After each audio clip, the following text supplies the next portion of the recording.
बोलो जयकारा बोल मेरे श्री गुरु महाराज की जय। सभी गुरुमुख प्रेमियों से सप्रेम जय सच्चिदानंद। जीवन में साधना का कितना महत्व है? साधना क्या है? साधना किसे कहते हैं? साधना जो अपने मन को साध लेता है वही साध है, वो साधु है। साधना तो सभी करते हैं, लेकिन अपने मन पर कितना अंकुश लगा पाते हैं, मन को कितना साध पाते हैं, क्योंकि मन जो है रुकता नहीं है, ठहरता नहीं है, एकाग्र होता नहीं है। और जो जीवन को जीने में मुश्किलों का सामना करना पड़ता है, कहीं ना कहीं ये मन के भटकने से ही सारी मुश्किलें हैं, सारे दुख हैं, सारे संताप हैं। आज के इस जीवन में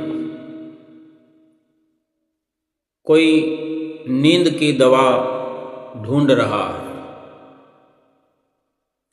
कोई अपने मूड की दवा ढूंढ रहा है। किसी किसी को तो पता ही नहीं है कि मुझे क्या हो रहा है, क्या हो गया है। अब ऐसी दवाएं कहाँ मिलती है कि मूड ठीक हो जाए,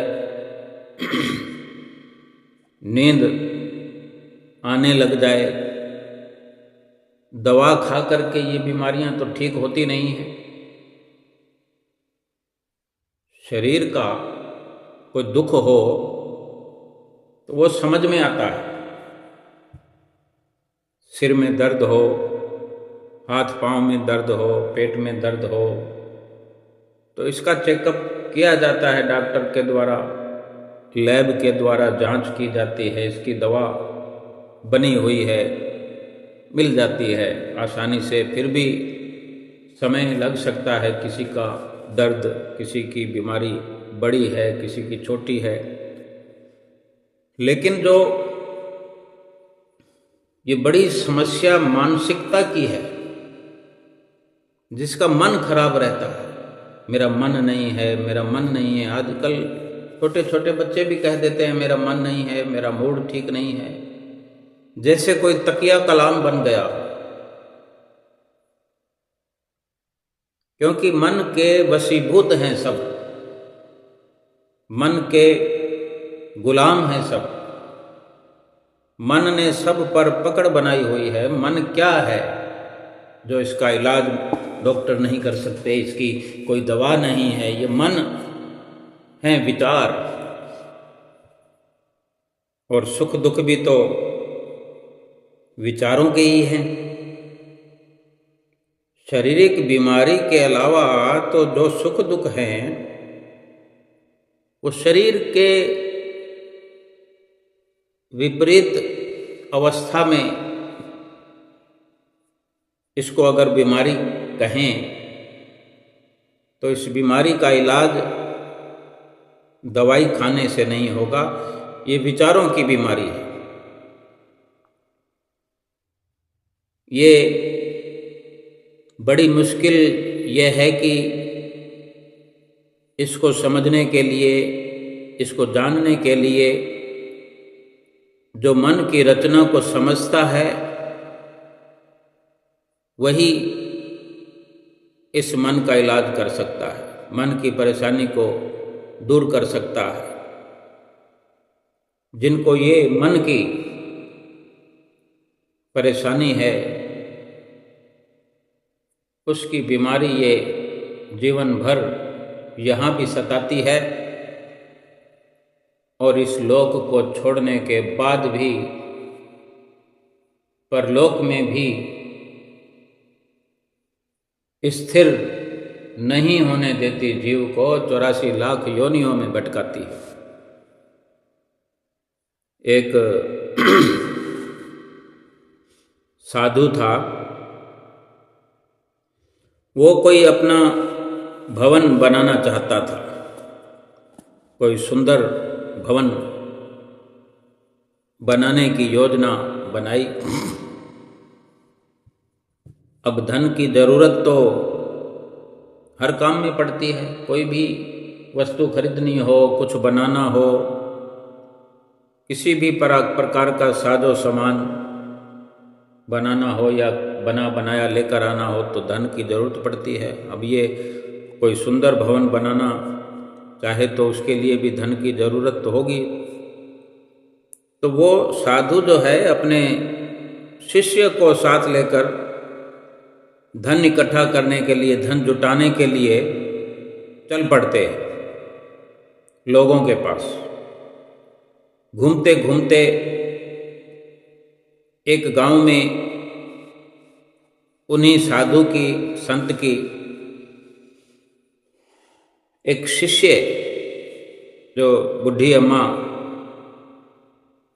अपनी कुटिया बनाकर, अपनी झोंपड़ी बनाकर रहती है, पहले से उनको जानते हैं वो संत।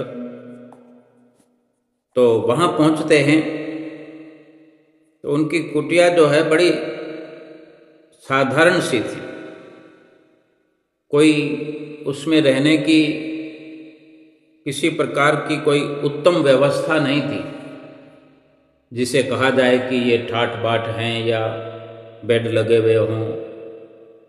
और तभी कुटिया नाम था उसका। वहाँ किसी तरह की सुविधा नहीं थी। तो जब रात का समय हुआ तो संत वहीं ठहरे हुए थे, रात को कहीं ना कहीं तो रुकना ही होता है। तो उस बुढ़ी अम्मा ने साधु बाबा के लिए खाना बनाया। जो परिचित पहले से हैं, सत्संग सुनने जाया करती, कभी कभी साधु बाबा भी उनके पास आया करते थे, क्योंकि संतों का, साधुओं का काम तो दुनिया को जगाना होता है मोह की नींद से। अब बुढ़ी अम्मा ने खाना बनाया। खाना खाने के बाद संत के सोने के लिए उस बुढ़ी अम्मा ने एक तख्त पोष पड़ा हुआ था, लकड़ी का जो तख्त कहते हैं, उस तख्त पर दरी बिछा दी और एक तकिया दे दिया। और खुद वो बुढ़ी अम्मा जमीन पर एक टाट बिछाकर, जो पहले ज़माने में बोरियां बिछा करके सोया करते थे, गेहूं की बोरियां जो खाली होती थी, या उसको खोल करके या उसको जोड़ करके सील करके बड़ा टाट बन जाता था, उस पर बैठने का, सोने का भी काम लिया करते थे। तो वो बुढ़ी अम्मा जमीन पर और वो केवल टाट बिछा करके सो गई। तकिया जो था वो साधु बाबा को दे दिया। थोड़ी देर में ही बुढ़ी अम्मा को नींद आ गई, गहरी नींद आ गई। लेकिन साधु बाबा को नींद नहीं आ रही थी। और साधु बाबा देख रहे हैं कि उस बुढ़ी अम्मा को नींद आ गई है तुरंत। और वो साधु बाबा जो इस प्रकार केवल दरी पर सोने के आदी नहीं थे, अपने आश्रम पर, जो पहले से उनका आश्रम है, अब वहाँ भव्य निर्माण करना चाहते हैं। और जो व्यवस्था अभी है उसमें भी सोने के लिए मोटे मोटे गद्दे लगे हुए थे, वहाँ सोया करते थे। और आज दरी पर सोए हुए नींद नहीं आ रही है। तो संत सोचने लगे कि जमीन पर टाट बिछाकर सोने के बावजूद, जमीन पर सोने के बावजूद भी इस माता को गहरी नींद आ गई, और मुझे तख्त पर दरी के बिछोने पर भी नींद क्यों नहीं आई। वहाँ तो ये दो ही क्वालिटी थी, जिसमें श्रेष्ठ क्वालिटी संत जी के पास थी। वो संत सोच रहे हैं कि मैं तो संत हूँ, सैकड़ों का मार्गदर्शन करता हूँ, और ये एक साधारण सी स्त्री है, बुढ़िया है, ये बात उन्हें देर तक सताती रही। संत जी के भीतर ही भीतर विचारों का मंथन होता रहा। सोचते रहे और सोचने लगे कि एक दिन यहीं रुक जाता हूँ। यानी अभी तो रात नहीं कट रही और उन्होंने एक दिन रुकने का वहाँ अपना इरादा कर लिया। वो रुक करके देखना चाहते हैं कि इसके पास कौन सा मंत्र है, ये कौन सा मंत्र जानती है कि ऐसी अवस्था में भी प्रसन्न है, बड़ी चैन से सो रही है। तो रात जैसे तैसे गुजर गई। सुबह जल्दी उठकर बुढ़ी अम्मा ने अपने हाथों से कुटिया की सफाई की, पक्षियों को दाना वगैरह डाला, जो गाय वहाँ बंधी थी उसको चारा खिलाया, कहीं जल अर्पण किया, जो वहाँ पौधे लगे थे उनको सींच दिया और साधु बाबा को प्रणाम किया और कुछ देर बैठ करके सुमरण करने लगी। और इसके बाद अपने ही अहाते से आंगन से तरकारी तोड़ करके लाई। दिन चढ़ने लगा और उन वक़्त में तो जल्दी खाना खाने का रिवाज होता है। तरकारी तोड़ करके पकाने लगी, भोजन बनाने लगी और भोजन तैयार हो गया। गुरु को पहले भोजन करवाया, संत जी को, फिर स्वयं ने ग्रहण किया और दिन में आस पड़ोस की बच्चियों को बुलाकर उन्हें हरि कथा सुनाई, हरि भजन का थोड़ा ज्ञान बांटा। और फिर संध्या होने को आई। संध्या का पूजन आराधन जो वो नित्य प्रति किया करती थी और थोड़ा सुमरन भी। और इसी प्रकार फिर से सादे भोजन का, साधारण भोजन का प्रबंध किया और सोने के लिए तैयारी हुई। वो साधु बाबा सोचने लगे आज फिर नींद नहीं आएगी मुझे तो ये बात अब वो पूछने लगे। दिन भर की दिनचर्या उस बुढ़ी अम्मा की देख ली। तो संत जी ने सोचा कि पूछ ही लूं बुढ़ी अम्मा से कि क्या रहस्य है, क्या राज है। तो पूछा संत जी ने कि माता, तुमने मेरे लिए अच्छा बिछौना बिछाया, मुझे श्रेष्ठ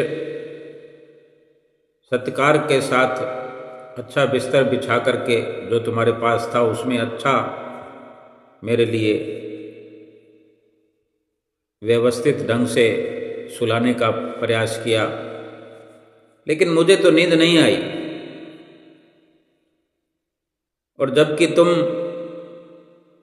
जमीन पर गहरी नींद में सोई सारी रात मैंने देखा। क्या तुम्हें धरती की ये कठोरता, धरती की सख्ताई सताती नहीं? क्या ये चिंता नहीं होती कि कैसे अपने लिए अच्छे भोजन का, नरम बिछोने का, कोई गद्दे का प्रबंध करूं? क्या कारण है इसका, इस प्रकार से आपको अच्छी नींद आई? तो वो बोली, गुरुदेव, जब मैं सोती हूं तो मुझे पता नहीं होता कि मेरी पीठ के नीचे गद्दा है या टाट का बिछोना है। हाँ, बड़े ही सरल शब्दों में उस बुढ़ी अम्मा ने साधु बाबा को बता दिया कि जब मैं सोती हूँ तो ये पता नहीं होता कि मेरे पीठ के नीचे गदा बिछा हुआ है या टाट बिछा हुआ है। यानी जब नींद करनी है तो बिछोने के बारे में क्या सोचना। किसी भी प्रकार का सोच या विचार हमें नींद से भटका सकता है। वो कहती है कि उस समय मुझे आपके वचन अनुसार, साधु बाबा को कहती है कि आप जो सत्संग में सुनाया करते हैं, आपके कहे अनुसार दिन भर के किए गए सत्कर्मों का स्मरण करके ऐसा अद्भुत आनंद मिलता है कि मैंने दिन भर क्या किया, मैंने कौन सा कर्म सत्कर्म कहलाता है। जो ऐसे कर्म कौन कौन से किए उनको याद करती हूँ तो उसमें ऐसा सुख मिलता है कि पता ही नहीं चलता कि मैं सो जाती हूँ। ऐसे लगता है कि मैं परम पिता की गोद में सोई हुई हूँ। और इसीलिए मुझे नींद के समय गहरी नींद आती है। तो संत ने बूढ़ी अम्मा से क्या कहा कि मैं अपने सुख के लिए धन इकट्ठा करने निकला था। ये जो भवन में बनाना चाहता हूँ, भवन बनाने के लिए, सुंदर भवन बनाने के लिए, विस्तार करने के लिए, इसके पीछे कहीं ना कहीं मेरा सुख छुपा हुआ है। और यहाँ आकर के मैंने देखा, यहाँ आकर के मैंने जाना कि सच्चा सुख तो भव्य आश्रम में नहीं है, बल्कि संतोष में है, संतुष्टि में है। और ऐसी किसी गरीब की कुटिया में है। यानी सुख तो गरीबी में है। और सुख तो क्या, सच्चा सुख संतोष में है। ये जो इस तरह से सुख का अनुभव उस बुढ़ी अम्मा को हो रहा है, और अब जो संत कह रहे हैं, साधु बाबा कह रहे हैं, अब उनको समझ में आ गया है कि अब तक तो मैं कहता था, लेकिन अब जाना है कि सच्चा सुख संतोष में है। बल्कि आश्रम को भव्य बनाने में या ऐशो आराम में सुख मिलने वाला नहीं है, बल्कि संतोष पूर्ण जीवन और अच्छे कर्मों में मिलता है। साधारण जीवन, उच्च विचार, एक साधारण सी बुढ़ी अम्मा जो सादा जीवन जीती थी, फिर भी आत्मिक रूप से संतुष्ट और प्रसन्न थी, जबकि साधु होकर भी, संत होकर भी उनके मन में चैन नहीं था। उनका मन बेचैन होने के कारण रात भर सो नहीं पाए। धन और सुविधाएं शांतपूर्ण जीवन की गारंटी नहीं है, बल्कि शांति मिलनी ही नहीं है धन और सुविधाओं को जुटाने में अगर हम लगे रहे तो। संत के पास अच्छा बिछौना था, फिर भी नींद नहीं आई, और वो बूढ़ी अम्मा टाट पर भी चैन से सो गई। इसका सीधा सीधा अर्थ है कि बाहर की सुख सुविधाएं हमें अंदर की शांति नहीं दे सकती। सत्कर्म, निष्काम कर्म, भक्ति वाला जीवन सच्चा सुख देते हैं। भक्ति वाला जीवन, अमली जीवन बनाने से सच्चा सुख मिलता है।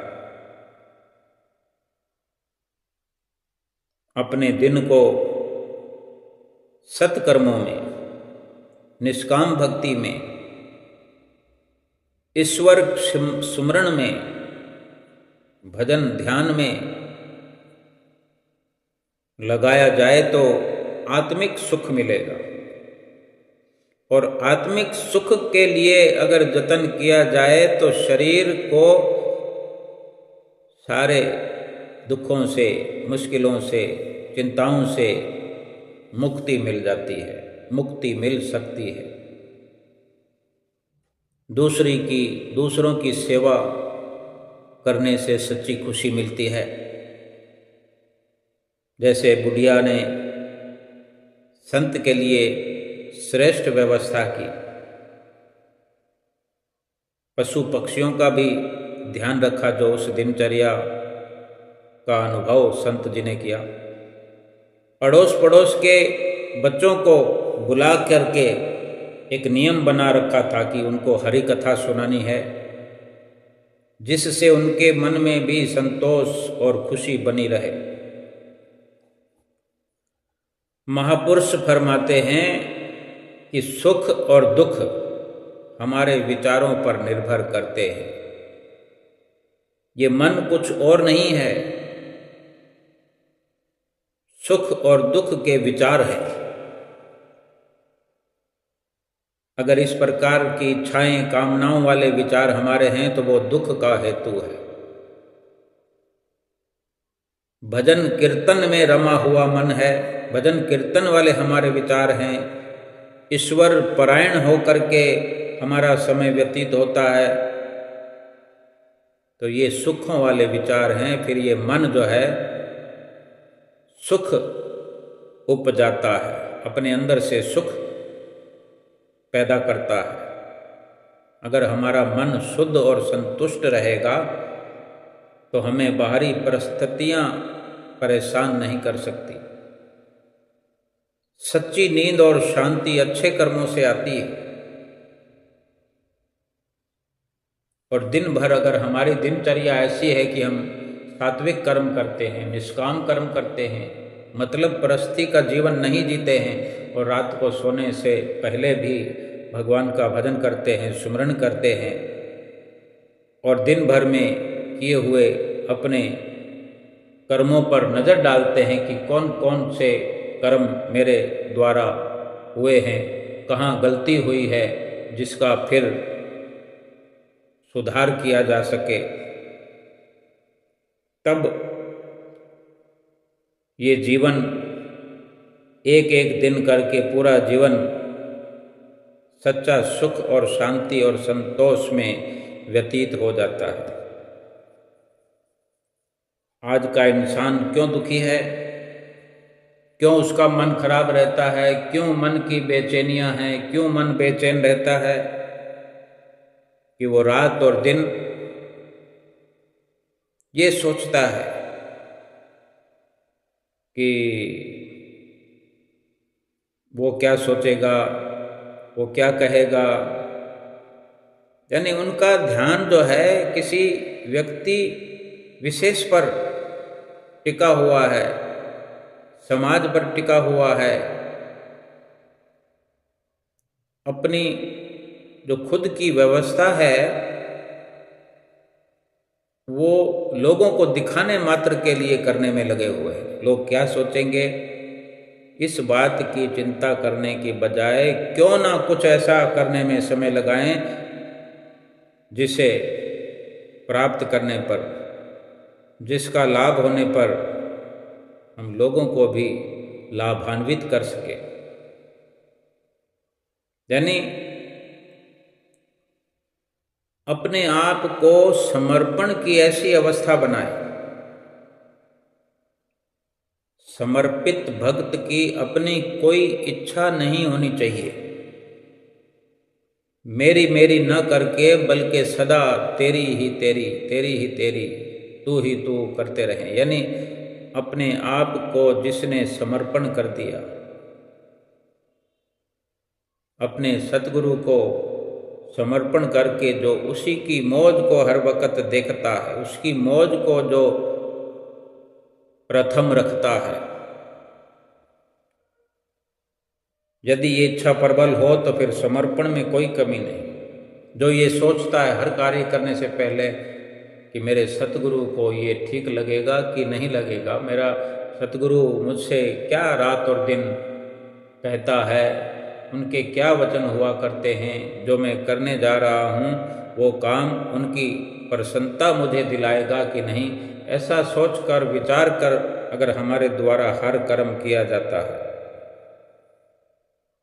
तो फिर जो अपनी इच्छा ही नहीं रखेगा, अपनी कोई मांग ही नहीं रखेगा, कोई ख्वाहिश ही अपनी नहीं रखेगा, हर वक्त सतगुरु परायण होकर, ईश्वर परायण होकर परोपकार की भावना में लगा रहेगा, भगवान का ध्यान जो लगाएगा, तो भक्त और भगवान दोनों एक हुए रहते हैं।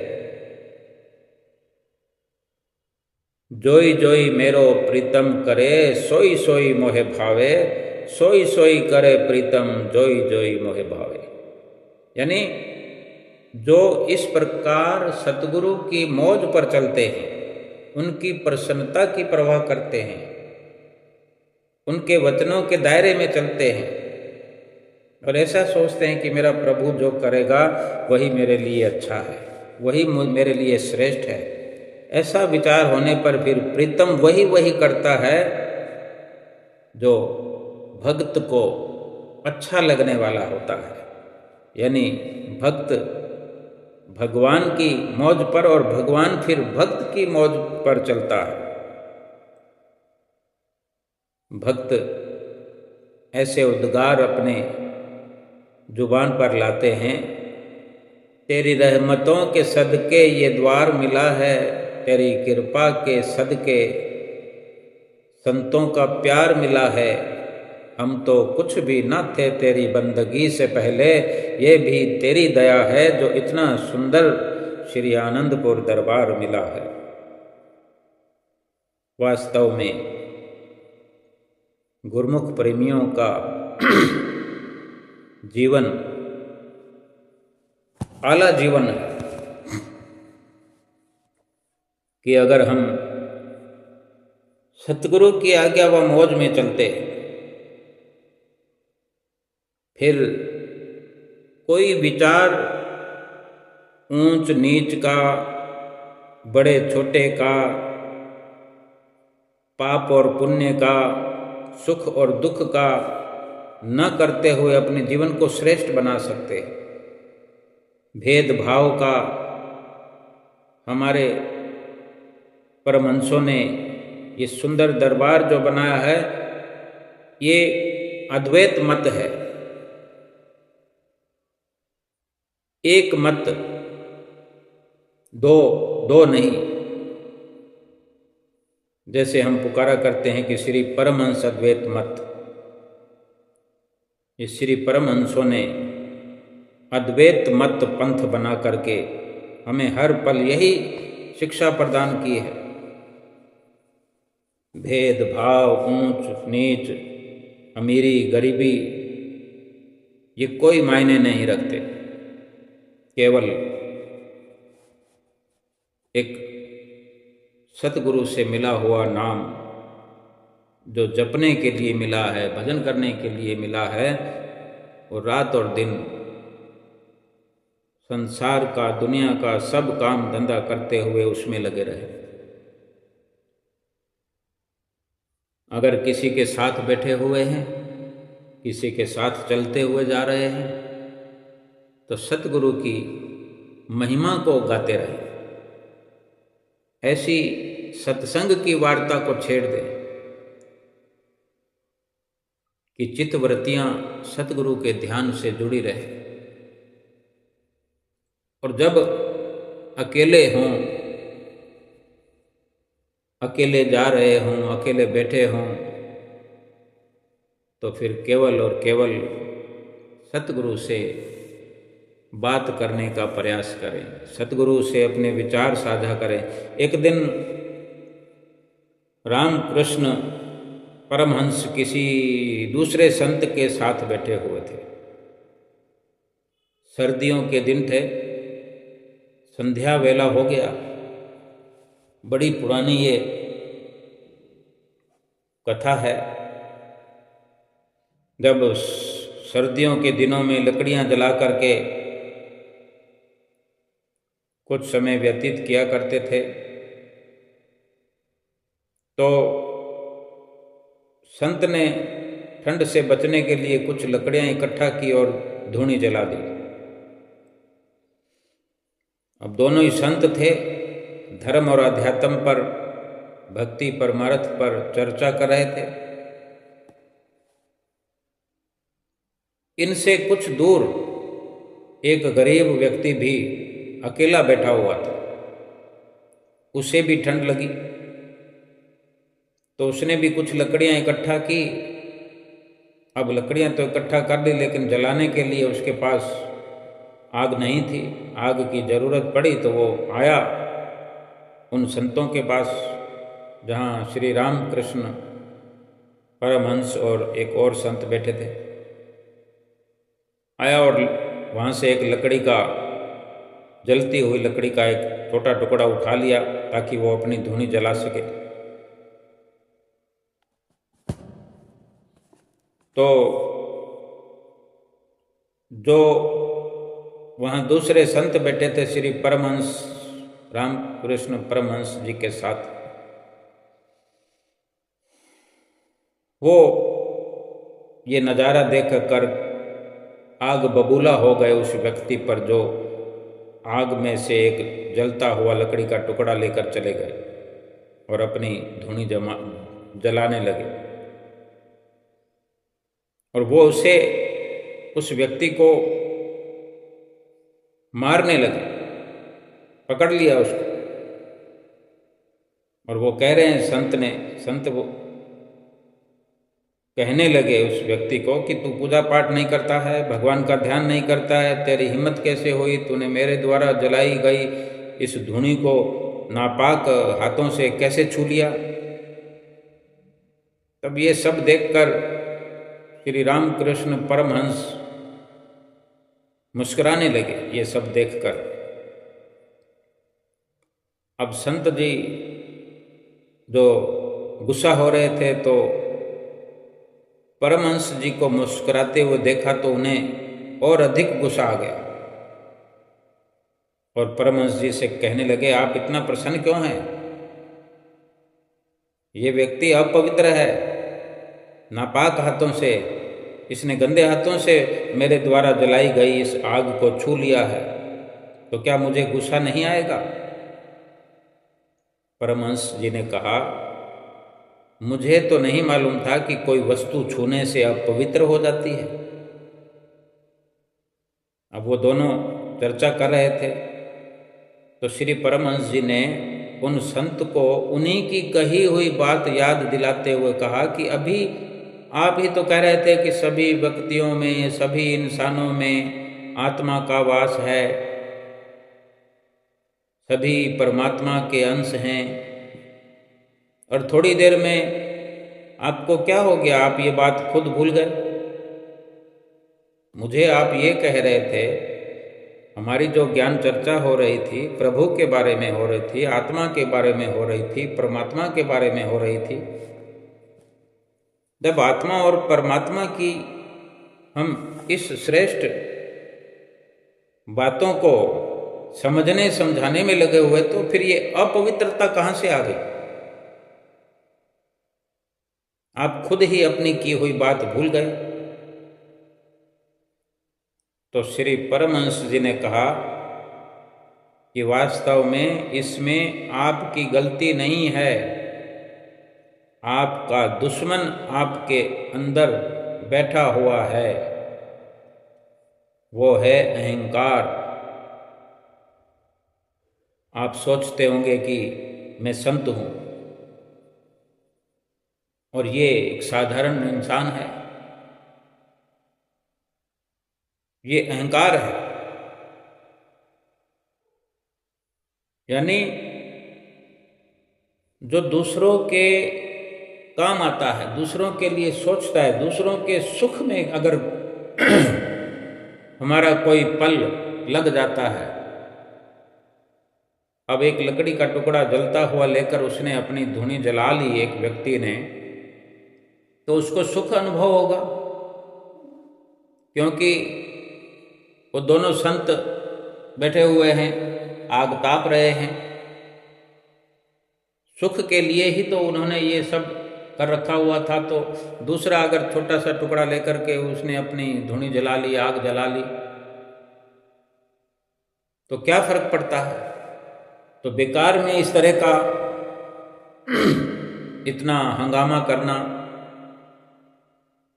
ये अहंकार के अपने भीतर जमे होने का इशारा देता है। ये ऊंच नीच का भेद ये आत्मा और परमात्मा को मिलने नहीं देता। ठीक है, खाना खाते हुए, खाना खाने के लिए तैयारी करते हुए हाथों को इसलिए धोना भी पड़ता है कि हाथों को कोई मिट्टी लगी हो, कोई कीटाणु वगैरह होते हैं, अच्छे से साफ करके खाना खाने का, क्योंकि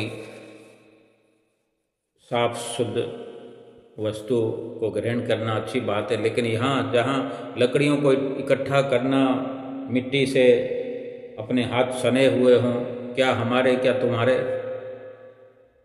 अब इसमें कौन सी अपवित्रता की बात आती है। लेकिन दूसरे को नीचा दिखाना, किसी को अपने द्वारा श्रेष्ठ समझते हुए किसी को जलील करना, किसी को छोटा दिखाना, उसको छोटे होने का एहसास दिलाना, ये अहंकार अगर हमारे अंदर बना रहे तो फिर भक्ति का लाभ नहीं हो सकता, क्योंकि वो दुश्मन है अहंकार। यूं तो ये पांचों दुश्मन है, काम, क्रोध, लोभ, मोह, अहंकार, पांचों दुश्मन है। अब इसमें से चाहे एक हो हमारे पास, तो कहीं ना कहीं सूक्ष्म रूप से, गुप्त रूप से बाकी के सैनिक भी ये पांचों की सेना है, पांचों का एक दूसरे के साथ लगाव है, दोस्ताना है। अगर किसी के अंदर मोह है तो समझो बाकी के चार भी उसके साथ कहीं ना कहीं जमे हुए हैं, जो वक्त पड़ने पर दिखाई दे जाएंगे। इनका समूल नाश जब तक नहीं किया जाएगा, पूरा छुटकारा जब तक इनसे नहीं पाया जाए, चाहे काम हो, क्रोध हो, लोभ हो, मोह हो, अहंकार हो,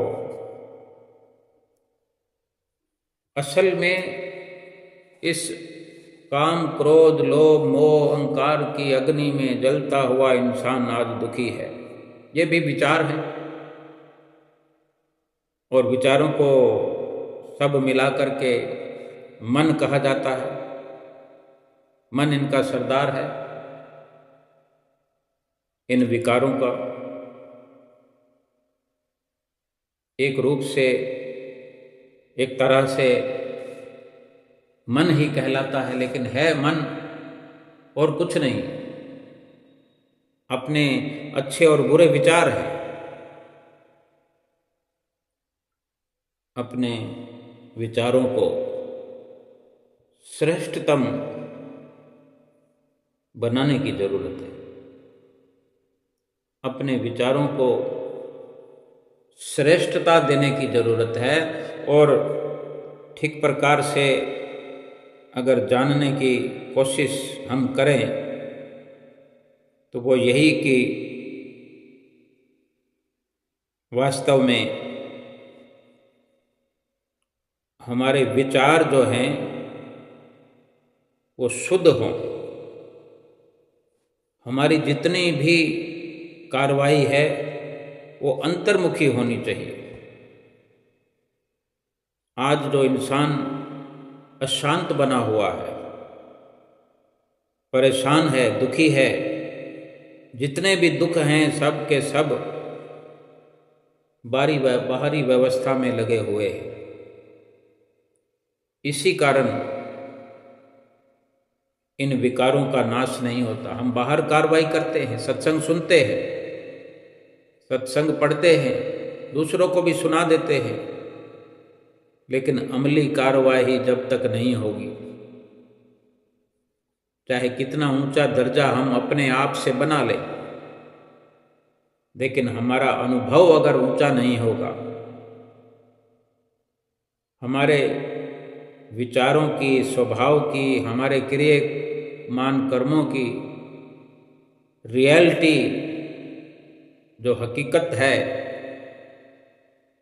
उससे अगर किसी को सुकून मिलता है, किसी को सुख मिलता है, वही विचार अच्छा है। किसी को आत्मिक शांति मिलती है तो सबसे बड़ा यही पुनीत कर्म है, यही परोपकार है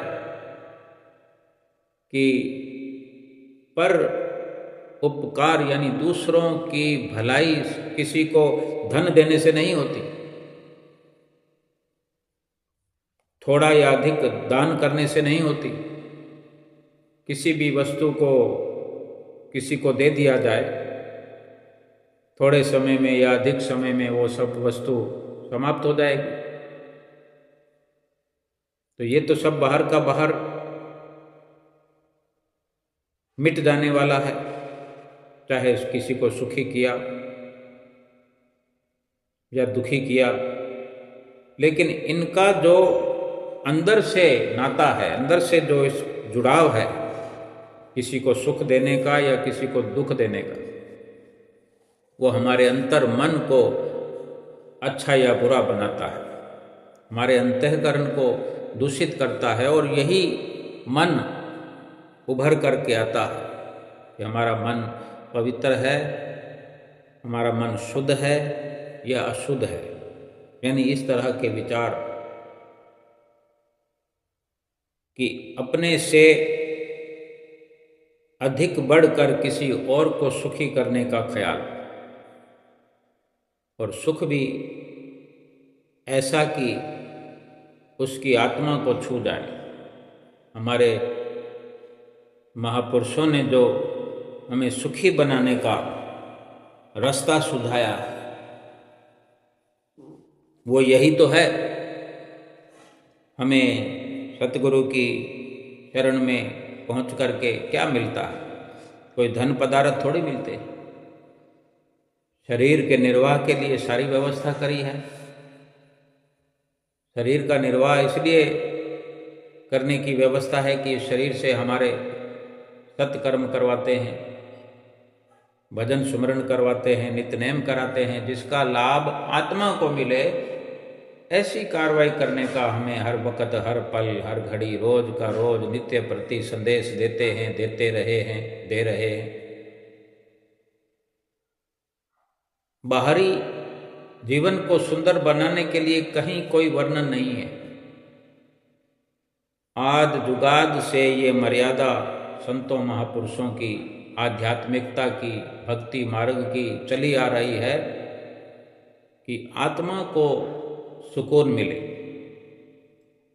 आत्मा को खुशहाली मिले, आत्मा को आनंद मिले।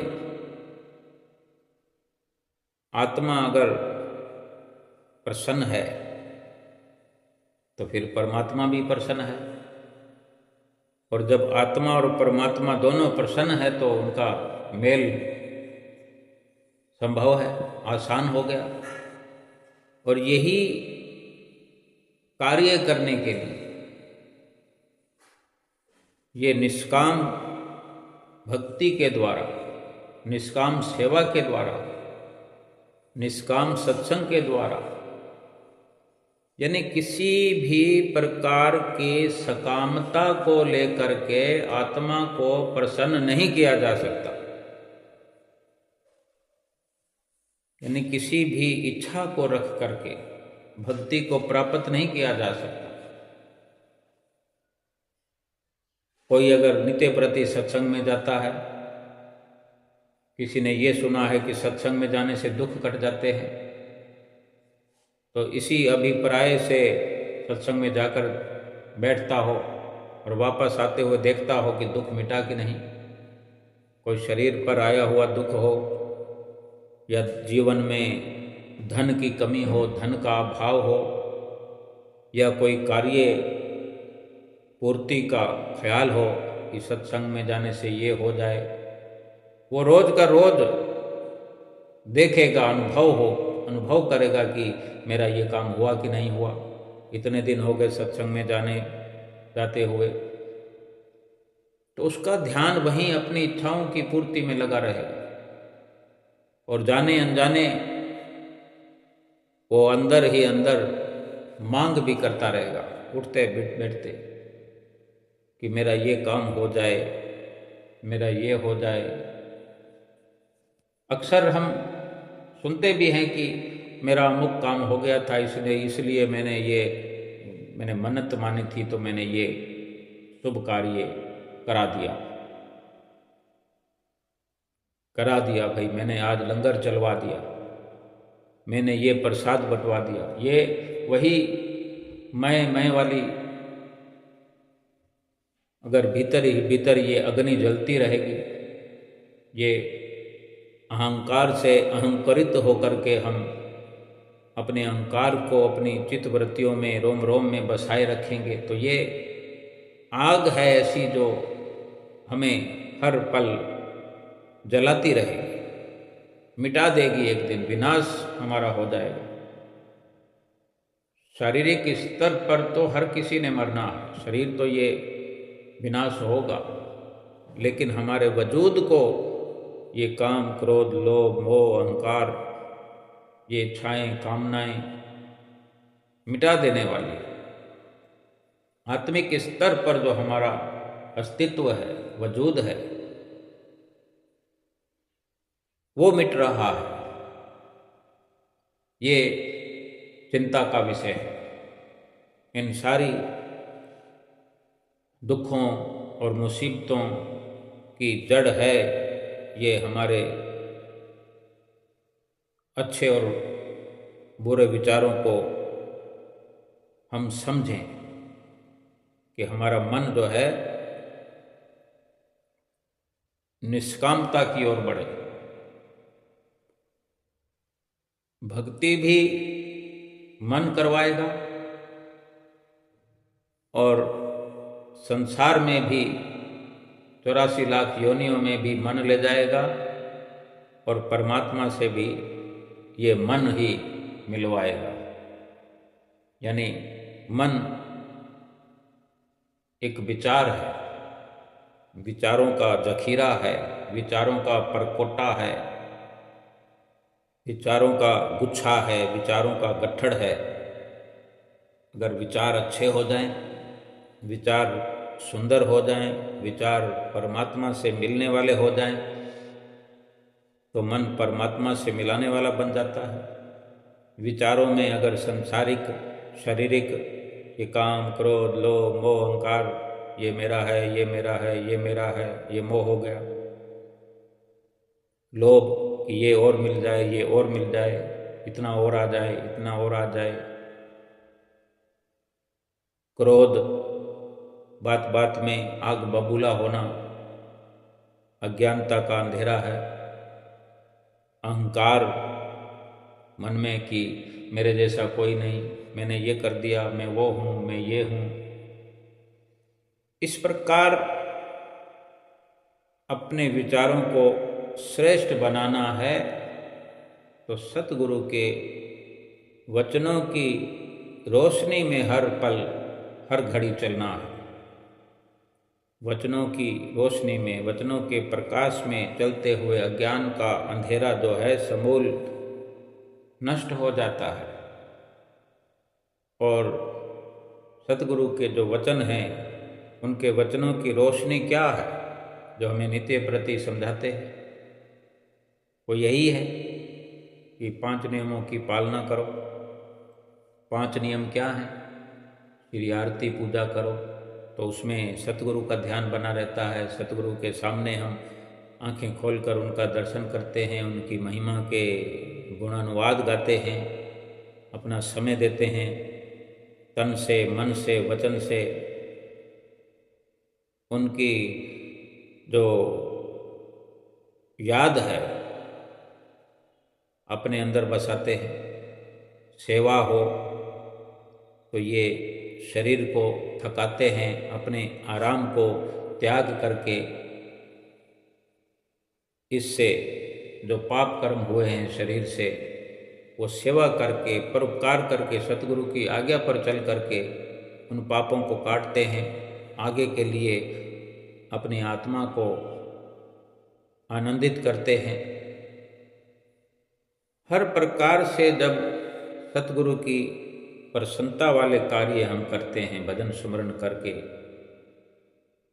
हमारा ये लोक सुखी जो होता है उसी में सब कुछ आ जाता है। नींद अच्छी आएगी, शरीर पर दुख सुख आते रहेंगे, लेकिन हमारा मन जो है विचलित नहीं होगा।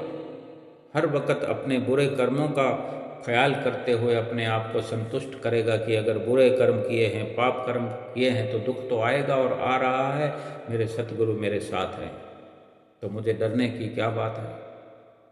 और जो कुछ मिला, जैसी व्यवस्था है, सतगुरु का ध्यान लगा के सोना है, उठ करके सतगुरु का ध्यान लगाना है।